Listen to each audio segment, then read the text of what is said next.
ሰበር ዜና ተሰምቷል። የኤርትራው ፕሬዝዳንት ኢሳያስ አፈወርቂ ወደ ጦር ቀጠና ገብቷል። የፕሬዝዳንቱ ድንገተኛ ጉዞ የጦርነቱ ዝግጅት አካል እንደሆነ ተነግሯል።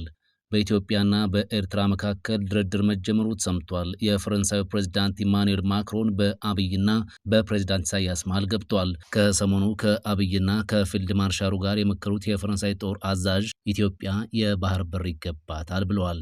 በአዲስ አበባ በጋራ መኖሪያ ቤቶች ላይ በመሳሪያ የታገዘ ጥቃት መፈጸሙ ተሰምቷል። ጥቃቱ ብዙዎቹን ያስደነገጠ ነው ተብሏል። ብዙዎችም ስጋት ውስጥ መግባታቸው ታውቋል። ጉዳዩን በዝርዝር ይዘነዋል።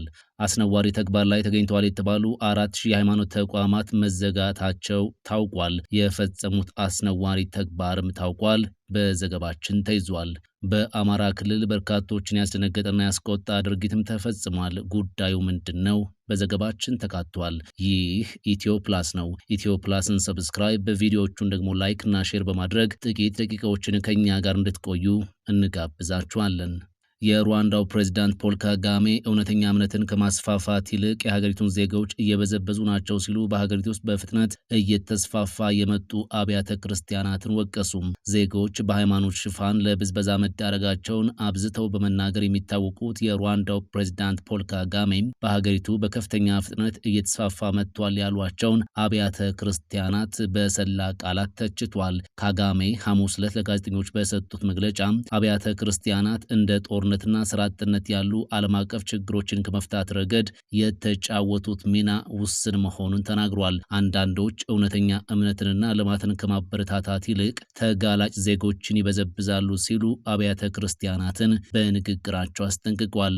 እንደ DW ዘገባ ከሆነ በሩዋንዳ ያለፈው ነሐሴ ወር ብቻ ከ4000 በላይ አብያተ ክርስቲያናት የጤናና የደህንነት ደንቦችን ባለማክበር ተዘግቷል። የሀገሪቱ አስተዳደር ቦርድ እንደገለጸው የአንዳንድ አብያተ ክርስቲያናት ፈጣን እድገት አሳሳች ትምህርቶችን በማሰራጨት ከአባላት የገንዘብ ትርፍና ንብረትን ጨምሮ የግል ጥቅምን በማሳደድ ላይ የተመሰረተ ነው ብሏል። ፕሬዚዳንት ካጋሜ የሃይማኖት ተቋማት ከትርፍ ይልቅ በትምህርት በጤናና በማህበራዊ እድገት ላይ እንዲያተኩሩ በማሳሰብ እምነት ሰዎችን ማሳደግ እንጂ ማድህየት የለበትም የሚል አቋም እንዳላቸውም ገልጸዋል። ዛሬ በለሚ ኩራ ክፍለ ከተማ በሚገኘው መሪ 40/60 የጋራ መኖሪያ ቤት ውስጥ ሽጉጥ በመጠቀም የተፈጸመው ድርጊት ብዙዎችን አስደንግጧል። አዲስ አበባ ከተማ ውስጥ ድሮ እምብዛም የማይታወቀው በመሳሪያ የተደገፈ የወንጀል ድርጊት አፈጻጸም አሁን እየተስፋፋ መሆኑን መረጃዎች አመላክተዋል። አብዛኞቹ በመሳሪያ የታገዙ ወንጀሎች የዝርፊያ ተግባራት ቢሆኑም ዛሬ ከወደ ለሚ ኩራ ክፍለ ከተማ የተሰማው ግን ሴትን አስገድዶ የመድፈር ወንጀል እንደሆነ ታውቋል። ዛሬ ጋጉ 11 ሰዓት ገደማ ለሚ ኩራ ክፍለ ከተማ ውስጥ በሚገኘው መሪ 40/60 ኮንዶሚኒየም የታች ወለል ላይ መሳሪያ ይዞ የነበረ ግለሰብ አንድ ሴትን አስገድዶ መድፈሩ ታውቋል። ሽጉጥ የያዘው ሰው ሴት ልጅ ደፍሮ ሄዷል። ጥበቃውን ደብድቦ ቢጮህም በፍጥነት የደረሰ የህግ አስከባሪ አካል ያልነበረም ሲሉ በስፍራው የነበሩ የዓይን እማኞች መናገራቸውን የሀገር ውስጥ መገናኛ ብዙሃን ዘግበዋል። የኤርትራው ፕሬዝዳንት ኢሳያስ አፈወርቂ ወደ ጦር ቀጠና ፖርት ሱዳን አምርቷል። የሱዳን ሉዓላዊ ምክር ቤት ፕሬዝዳንት ጀነራል አብዱል ፈታህ አልቡርሃን ባደረጉት ግብዣ ፕሬዝዳንት ኢሳያስ አፈወርቂ ፖርት ሱዳን መግባታቸው ታውቋል። ፕሬዝዳንት ኢሳያስ አፈወርቂ ኤርትራ ከሱዳን ጋር በተለያዩ ደረጃዎች የሁለትዮሽ ግንኙነቷን የበለጠ ለማሳደግ በጋራ እንደምትሰራ ተናግሯል። የሱዳኑ ወታደራዊ መሪ አልቡርሃን ከጀነራል ሐምዳን ዳጋሎ ጋር ጦርነት ውስጥ መሆናቸውን ተከትሎ ኤርትራ ለአልቡርሃን ወታደር በማሰልጠን እንዲሁም የሱዳንን አየር ኃይል ተቀብሎ በማስተናገድ ድጋፍ እያደረገች መሆኑን በጀነራል ሐምዳን ዳጋሎ የሚመራው የሱዳን ፈጥኖ ድራሽ ኃይል ከዚህ ቀደም አስታውቆ ነበር። ይህንን ተከትሎም ኤርትራ ላይ እርምጃ እንደሚወስድ በተደጋጋሚ ማስጠንቀቂያ መስጠቱም የሚታወስ ነው። በኢትዮጵያና ኤርትራ መካከል ድርድር መጀመሩ ተነግሯል። የፈረንሳዩ ፕሬዝዳንት ኢማኑኤል ማክሮን በአብይና በኢሳያስ መካከል ገብቷል ተብሏል። ከሰሞኑ ከአብይና ከፊልድ ማርሻሉ ጋር የመከሩት የፈረንሳይ ጦር አዛዥ ኢትዮጵያ ባህር በሩ ይገባታል፣ ሁለቱም ኃይሎች ለማደራደር እየሞከረ ነው ብለዋል። የፈረንሳይ ጦር አዛዥ ኢትዮጵያ የባህር በር ይገባታል፣ የሚል አቋም እንዳላቸው አሳይቷል። ጀነራሉ ኢትዮጵያ ወደ ቀይ ባህር መውጣቷ ለፈረንሳይ በረከት እንደሆነም ማንሳታቸውን የሀገር ውስጥ መገናኛ ብዙሃን በዘገባቸው አመላክቷል። ከቀናት በፊት በሁለትዮሽ ወታደራዊ ጉዳዮች ከኢፌዴሪ መከላከያ ሰራዊት ጀነራል መኮንኖች ጋር የመከሩት ጀነራል ፒየር ሺል የተለያዩ ተቋማትን ከጎበኙ በኋላ ከጦር ኃይሎች ጠቅላይ ኤታማዦር ሹም ፊልድ ማርሻል ብርሃኑ ጁላ ጋርም ውይይት ማድረጋቸው ታውቋል።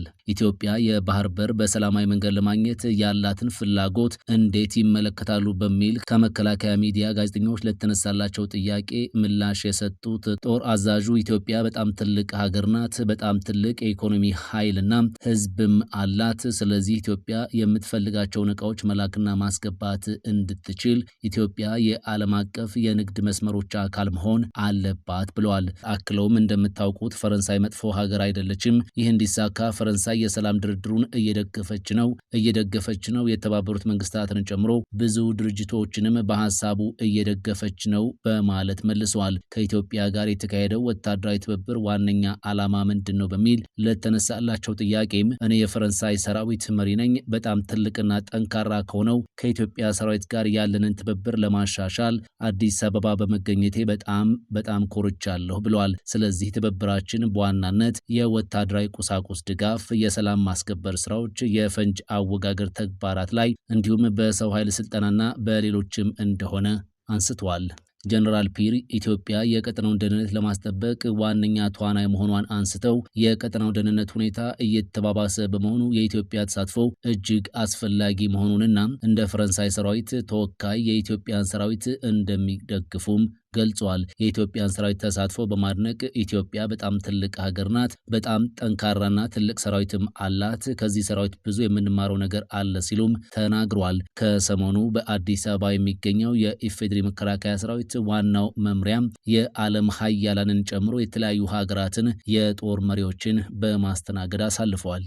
በአማራ ክልል የተለያዩ አካባቢዎች ገቢ ለመሰብሰብ በሚል የተዘረጉ ኬላዎች በፍጥነት እንዲነሱ የክልሉ ገቢዎች ቢሮ ትዕዛዝ ሰጥቷል።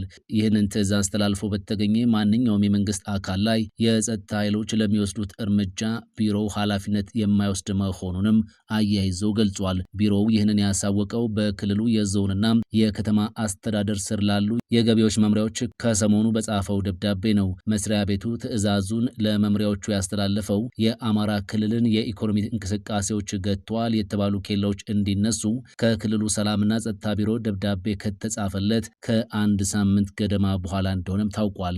በአማራ ክልል የተለያዩ አካባቢዎች የተቋቋሙ ኬላዎች የግብርናና የኢንዱስትሪ ምርት እንቅስቃሴ ሲያስተጓጉሉ እንዲሁም ሲያዘገዩ እንደነበር በደብዳቤው የጠቀሰው የክልሉ ገቢዎች ቢሮ ያልተገባ ክፍያ በማስከፈል የምርት ዋጋ እንዲጨምር ማድረጋቸውን አትቷል። እነዚህ ድርጊቶች የኑሮ ውድነትን በማባባስ በሸማቾች ላይ ጫና ማሳደራቸውንም ደብዳቤው ጨምሮ ገልጿል። ዞኖችና ከተሞች ኬላዎችን ሲያቋቁሙ የነበረው ገቢን ለመሰብሰብ በሚደረግ ጥረት እንደነበርም የክልሉ ገቢዎች ቢሮ ገልጿል። ሆኖም በተወሰኑ ኪሎ ሜትሮች ልዩነቶች የሚቋቋሙ ኬላዎች መበራከታቸው የአሽከርካሪዎችን መጉላላት ማስከተሉን እንዲሁም በእነዚህ ቦታዎች የሚጠየቁ ክፍያዎች የምርት ዋጋ ጭማሬ እንዲኖር እንዳደረገም ተነስቷል። በደቡብ ወሎ ዞን የ2 ዓመት ልጇን በጭካኔ የገደለችው እናት በ20 ዓመት ጽኑ እስራት ተቀጣለች። በዞኑ ወረዳ 7 ቀበሌ ልዩ ቦታው አዳል አገር ተብሎ በሚጠራው ጎጥ ሰኔ 14 ቀን 2015 ዓ.ም ምሽት 12 ሰዓት ላይ ድርጊቱ መፈጸሙን የደቡብ ወሎ ዞን መንግስት ኮሚኒኬሽን መምሪያ አስታውቋል። ገዳይዋ የ20 ዓመት ወጣት አይናለም ኃይሌ መኮንን የ2 ዓመት ከ2 ወር ዕድሜ ያላትን የራሷን ልጅ እንደገደለች ነው መረጃዎች ያመላከቱት። ወንጀሉን መፈጸሙን የሰማው የአምባሰል ወረዳ ፖሊስ ጽሕፈት ቤትም ምርመራውን አጣርቶ ወንጀሉ መፈጸሙን በሰውና በሰነድ ማስረጃ ካጠናቀረ በኋላ የምርመራ መዝገቡን ለደቡብ ወሎ ዞን ከፍተኛ ፍርድ ቤት አስተላልፏል። የደቡብ ወሎ ዞን ከፍተኛ ፍርድ ቤትም ጥቅምት 26 2018 ዓ.ም ባዋለው ችሎት ተከሳሽ አይናለም ኃይሌ ጥፋተኛ ሆና በመገኘቷ ተከሳሿን ያርማል፣ ሌሎችንም ያስተምራል በሚል በ20 ዓመት ጽኑ እስራት የቅጣት ውሳኔ ማስተላለፉን የአምባሰል ወረዳ ፖሊስ ጽሕፈት ቤት አስታውቋል ሲል የወረዳው ኮሚኒኬሽን ዘግቧል። ይህ ኢትዮ ፕላስ ነው። ኢትዮ ፕላስን ሰብስክራይብ፣ ቪዲዮዎቹን ደግሞ ላይክ እና ሼር በማድረግ ስለምትደግፉንና ስለምታበረታቱን ከልብ እናመሰግናለን።